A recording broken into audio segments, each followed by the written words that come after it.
नमस्कार, मैं हूं दामिनी वशिष्ठ और आप देख रहे हैं state news channel Delhi NCR का पहला वेब न्यूज़ चैनल जो रियल एस्टेट की तमाम खबरें, समस्या और सुझाव आपको एक साथ देता है। आज हम मौजूद हैं गुरुग्राम की आरडी सिटी में, जो गुरुग्राम की बाकी अन्य सोसाइटियों में भी एक पोश सोसाइटी के नाम से जानी जाती है। लेकिन बात अगर करें आरडी सिटी की सड़कों की, तो यहाँ की सड़कें कच्ची कॉलोनी से भी बदतर सड़कें हैं।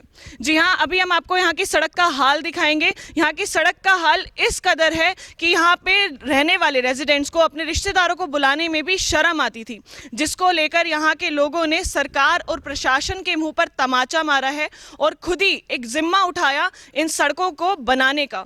करोड़ों के फ्लैट लेने के बावजूद यहाँ की सड़कें इस कदर है। यहाँ पे रहने वाली, इस लेन में रहने वाले करीबन 250 लोग हैं। यहाँ काफ़ी सालों से इन सड़कों पे काम नहीं किया जा रहा, जिसको लेकर आज हमारे साथ में आरडी सिटी के प्रेसिडेंट मौजूद हैं और वहीं रहने वाले यहाँ के रेजिडेंट्स, उनसे हम बात करेंगे कि कब से ये सड़कों के हाल ऐसे थे और क्या नौबत आई, क्यों उनको ये खुद से कदम उठाना पड़ा। सर, स्वागत है आपका स्टेट न्यूज़ पर। धन्यवाद। सर, सबसे पहले ये बताइए कि क्या नौबत आई जो आपको खुद से पैसे इकट्ठे करके, फंडिंग करके आपको खुद से ये सड़कें बनवानी पड़ी। देखिए, तकरीबन 7-8 साल से बिल्डर ने यहाँ पे सड़कों का काम करना बिल्कुल बंद कर दिया है। तकरीबन 204 एकड़ में हमारी ये कॉलोनी हमारी फैली हुई है और यहाँ 2500 से ज़्यादा लोग रह रहे हैं। 2500 तो घर हैं, लोग तो 10,000 के आसपास यहाँ पे रह रहे हैं। लेकिन हमें इस पोश कॉलोनी में, जो गुड़गांव का हार्ट है और मिलेनियम सिटी में हम रहते हैं, और सड़क जैसी बुनियादी सुविधा के लिए जूझना पड़ता है। बिल्डर ध्यान नहीं दे रहा है, सरकार बिल्कुल कुंभकर्ण की नींद सो रही है। बार बार अधिकारियों से हम मिल चुके हैं, सीएम साहब से भी मिल चुके हैं। हमारी समस्या की तरफ कभी किसी ने कोई ध्यान नहीं दिया कि ये तो जी बिल्डर की कॉलोनी है, बिल्डर का मामला है, आप जानो, आपका बिल्डर जाने, हम इसमें कुछ नहीं करेंगे। हर अधिकारी हमें ये जवाब देता है, जी आप जानो, आपका बिल्डर जाने, हमारा कोई रोल नहीं है इसमें। जैसे हम बिल्डर के पास गिरवी रख दिए हैं सरकार ने। हमारी हालत ये हो गई है, अब अधिकारियों के पास जा जाके और बिल्डर के पास जा जाके हम थक चुके हैं। तो लोगों ने ये डिसाइड किया कि हम अपने पैसे से ही सड़क बनवाते हैं। तो इन्होंने बताया कैसे सरकार और प्रशासन ने अपनी मूलभूत सुविधा देने के लिए लोगों के लिए आंखें बंद कर ली हैं। आइए अब बात करते हैं एक और यहाँ के रेजिडेंट से और जानते हैं उनसे, मैम कब से ये सड़कें जो हैं खराब पड़ी हुई हैं यहाँ पे सोसाइटी में। ये लास्ट 10 ईयर्स, ऑलमोस्ट 10 ईयर्स से कोई कंस्ट्रक्शन नहीं हुई है, कोई रीलेइंग नहीं हुई, रिकार्पेटिंग नहीं हुई है, जिसकी वजह से यहाँ पे इतने डेंगू के भी केसेस आए हैं। क्योंकि पॉटहोल्स हैं, पॉटहोल्स में पानी भरा होता है, जिसकी वजह से डेंगू और भी कई तरह की बीमारी हो रही है। एल्डरली जो हैं वो गिरते पड़ते हैं यहाँ पे, पर प्रशासन को बिल्कुल कोई फ़र्क नहीं पड़ रहा है इस मामले में। सड़क सिर्फ नहीं, मूलभूत जैसे आपने बोला सुविधा की बात, वहाँ पे हमारा सीवर रोड पे फ्लो कर रहा होता है, पार्स, हमारी सारा कुछ जो है वो रेजिडेंट्स जो है वो अपने पैसे से कर रही हैं। एवरीथिंग इन दिस, आपको मैं दिखाऊं तो आप देखेंगे यहाँ की सारी साफ सफाई इस कॉलोनी की रेजिडेंट्स ने अपने ऊपर लिया हुआ है। हर चीज़ अपने ऊपर लिया हुआ है, क्लीनिंग, एवरीथिंग। सर, कितने समय से आप यहाँ पर इस सोसाइटी में रह रहे हैं और किस तरह की समस्याएं आपको इन सड़कों की वजह से देखनी पड़ी। हम यहाँ पे 2009 से रह रहे हैं, 11 साल 12 साल हो रहे हैं। यहाँ शुरू से ही हम सड़क की हालत देख रहे हैं। कभी इतने बड़े बड़े गड्ढे होते हैं, गाड़ी निकालने, पैदल चलने में बराबर दिक्कत हो रही। पैदल चल के मैं खुद गिरा हूँ और गिर के चोट खाया हूँ। ये तो हालत है। पानी जब भरता है इस लेन में बारिश में, तो 2-2 दिन तक पानी नहीं निकलता है और 2-2 दिन तक झेलना पड़ता है हम लोगों को। और मतलब पैदल निकल नहीं सकते, गाड़ी से निकलो या रिक्शे से निकलो। यहाँ पे एक और समस्या, ऑटो वाले जब आते हैं तो कहते हैं आरडी सिटी के अंदर नहीं जाएंगे, मेन गेट पे उतार देंगे। मेन गेट से यहाँ पे आने में 1 किलोमीटर पैदल आना पड़ता है। ये तो हालत है कि अगर मेट्रो से आए हैं, ऑटो वाला कहेगा आरडी सिटी गेट पे उतारेंगे, अंदर नहीं जाएंगे। अंदर की सड़कों की हालत देख के ये हालत है, मतलब हद से ज़्यादा, इतना बहुत झेल रहे हैं हम लोग। तो एमसीडी ट्रांसफ़र कराया जाए। सर, कब से इन सड़कों को बनाने की कोशिश की जा रही है।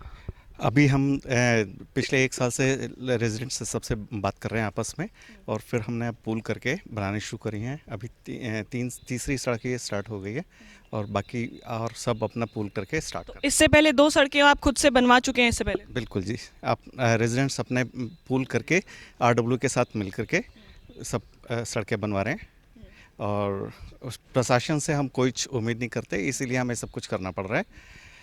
रोड्स इतना टूटा हुआ था, बारिशें होती थी, लाइट होती नहीं थी, और लोगों को पता ही नहीं चलता था, किसी के फ्रैक्चर हो रहा है, किसी का कुछ हो रहा है, बुजुर्ग लोग बहुत गिरे हैं यहाँ पर। सर कैसे आप सभी लोगों के दिमाग में ये बात आई कि हम सभी को इकट्ठा होना चाहिए और इस सड़क को बनवाने की जिम्मेवारी खुद लेनी चाहिए? मैम ये काम हम एक्चुअली पिछले 1 साल से कर रहे हैं। हमने यहाँ पे इंडिविजुअली रेजिडेंट्स को अप्रोच किया, उनके जो पेन पॉइंट्स है वो समझे हैं, and accordingly actually we have taken a decision कि ये अपनी कंट्रीब्यूशन करते हैं और सड़क बनाते हैं। कैसे आपने बाकी लोगों को समझाया ताकि वो खुद सब आगे आएँ? किस तरह की कोई समस्या आपको देखने को मिली? क्या लोग कुछ सभी आपके साथ में थे या कुछ लोग? एक्चुअली मैम देखिए, हर किसी का पेन पॉइंट होता है। यहाँ पे बहुत सारे बुजुर्ग हैं जो इन सड़कों पे आ नहीं पाते हैं। अगर आ रहे हैं तो हमारे सामने कुछ केसेस हुए हैं जहाँ पे बुजुर्ग नीचे गिरे हैं, बच्चे जा रहे हैं साइकिल्स पे, बच्चे गिरते हैं, right. So that is the reason कि सब जो है इकट्ठे होकर आगे आए हैं और इन्होंने सब ने जो है यहाँ पे योगदान दिया है और कॉन्ट्रीब्यूट किया है। मैम कब से आप इस सोसाइटी में रह रही हैं और किस तरह की और भी दिक्कतें सड़क के अलावा आप देख रही हैं? सड़क के अलावा यहाँ पे सिक्योरिटी प्रॉब्लम है। I think we should put barricades also, ताकि आने जाने जो we are adjusting to this village also, तो यहाँ पे ऐसे बच्चे कह लो, ऐसे लोग भी आते जाते रहते हैं जो कि हमारी सिक्योरिटी पॉइंट ऑफ व्यू से हमारे लिए दे आर हार्मफुल। तो सर कितना बजट आप ये पूरा टोटल बना पाए सड़क को बनवाने के लिए? टोटल अभी तक हमने तकरीबन 10-11 लाख रुपए इकट्ठे कर लिए हैं, जिसमें हमने पहले 2 सड़कें डी ब्लॉक की बनाई थी और अब हम ये सड़क बना रहे हैं। हम जहाँ जिस लेन में हम सड़क बनाते हैं वहीं के रेजिडेंट से हम अपना कंट्रीब्यूशन लेते हैं, एक सहयोग राशि लेते हैं, उन्हीं को ही एस्टिमेट करके उन्हीं लोगों पे डिवाइड कर दिया जाता है और वो सड़क हम बनवा देते हैं। अब इसके बाद हमें एक पीछे वाली सड़क है, उसकी भी हालत बहुत ज़्यादा ख़राब है, हम उसको हमें वो भी बनानी है, क्योंकि अब बहुत ज़्यादा ये हो चुका है। जब भी हम प्रशासन के पास जाते हैं तो उनके बॉडी लैंग्वेज से ऐसा लगता है कि वो चाहते हैं कि हम बिल्डर को पैसा दें ताकि बिल्डर की इनकम होती रहे। वो बिल्कुल हमारा काम करने के लिए प्रशासन तैयार नहीं है। तो सर कितनी बार आपसे मुलाकात हुई है प्रशासन की या सरकार की? कहाँ आपने कंप्लेंट्स अपनी दर्ज कराई? हर जगह हम डीसी साहब से मिल चुके, कमिश्नर साहब से मिल चुके, town and country planning department में हम डीटीपी, एसटीपी, डायरेक्टर साहब से हम मिल चुके, इवन हम सीएम साहब से हम मिल चुके, हर जगह हम मिल चुके, हर जगह हम गुहार लगा चुके। हर जगह से यही जवाब मिलता है, जी आप जानो आपका बिल्डर जाने, देख रहे हैं करते हैं करेंगे, देख रहे हैं कर रहे हैं करते हैं, बस इससे ज़्यादा कुछ नहीं करते वो।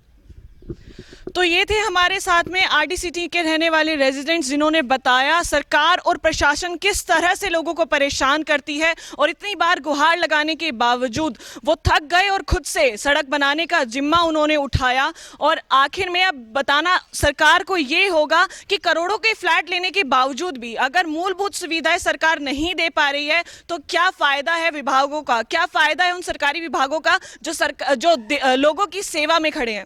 ऐसे ही अन्य रियल एस्टेट की खबरें जानने के लिए हमारे साथ में देखते रहिए स्टेट न्यूज़ चैनल। मैं हूं आपके साथ में दामिनी वशिष्ठ, कैमरामैन मनप्रीत सिंह के साथ।